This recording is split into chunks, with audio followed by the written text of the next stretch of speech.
Hey y'all, Jessica at Pretty Prints and Paper here, and today I'm going to be talking about some shading. I have loved the shading that I've seen in like ombre lettering on Instagram, and I've loved seeing how people use their Tombows to do it. I've experimented a little bit with using the blending palette and mixing tips of markers together, and I found a way that I like to add some gradient and ombre patterns on my lettering. Recently, I posted this on Instagram, Barcelona, where I used the pink Tombow and then painted on the dark purple and then added some of the stars and then etched a little bit of shadow. So I'm going to walk you through how I did that so you can try it for yourself. So the first thing I did was choose my pens. So you first need the colorless blender, which sometimes you wonder like, what is this for? So I'm going to show you today. And then I'm choosing two colors of the same kind of color family, one light, one dark. You can do this with two, but it takes a little longer. So for the sake of time, I'm doing two. The other markers that I have, or the other pens that I have, is the Uniball Signo gel pen, which I use for all of my white in my bullet journal and in my lettering. I'm also going to be using a Faber-Castell Pitt Artist pen in small. You can use any kind of black pen that you want, maybe a 0.5 millimeter would be best. And for shadow effect, I'm going to be using a Faber-Castell brush pen. The soft gray, the SB, is soft brush, so that's adding a little bit of shading. I also have a light gray Tombow pen, but it's at work currently, so I can't use it right now. So I'm using this instead. So I'll get started, and I'm going to use the light color first. So you can always get darker, but it's really hard to get back lighter. So I'm going to choose to write a word that I think we all need right now, which is listen. So I am going to first write that. I have a couple other videos that talk about brush lettering and how to do the letters themselves. So check those out if you're interested in learning about the how of how I'm doing this.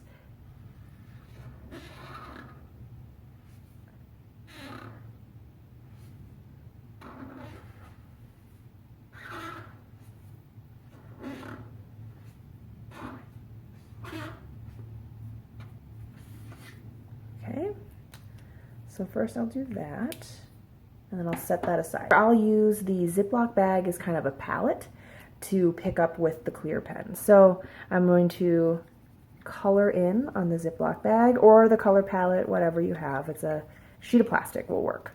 So start off with that, and I'll take my colorless blender.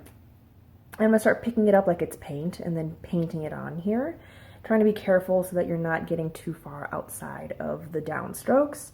I'm going to be going from the top to the bottom. So picking it up. And you don't want to pick up too much because it becomes harder to blend because there's so much pigment.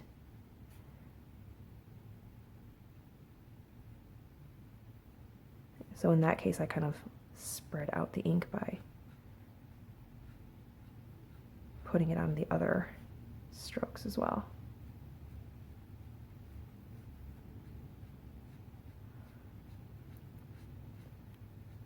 You can see that kind of blends together.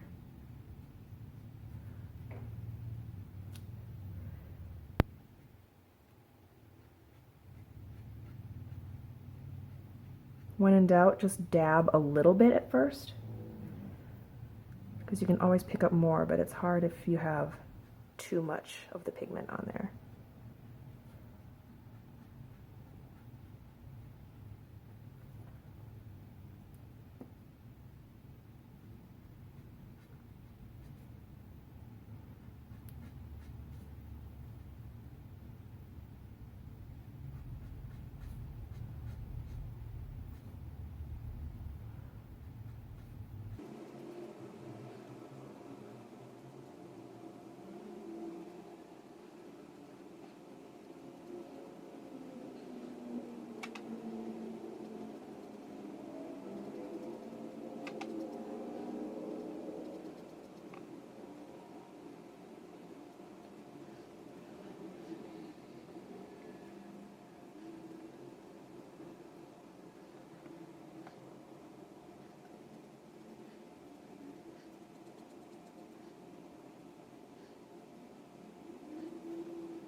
I'm trying to stay really close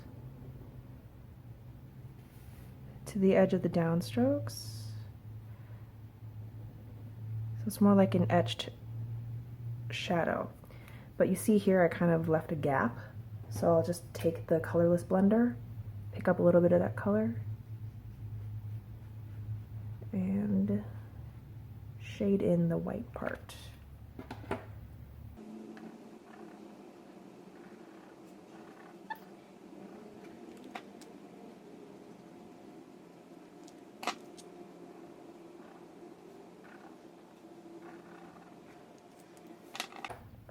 And then I'll take this and start adding random dots.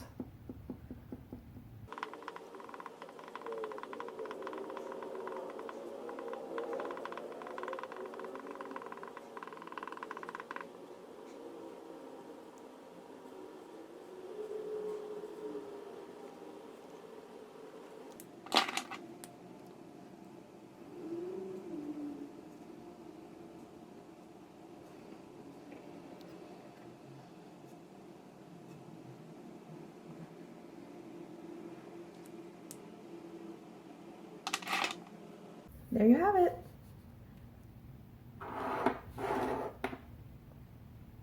That's what I got for you today. Hopefully you can try it out for yourself and play around with some cool color combinations. I would love to see this online, and if you can tag me on Instagram at Pretty Prints and Paper, I'd love to see your work. If you have other questions or tips, leave them down below in the comments, because maybe you have something that'll help someone else. If you like this video, go ahead and give me a thumbs up, subscribe, share, whatever. I just hope that you enjoy it. I'll see you in my next video. Bye.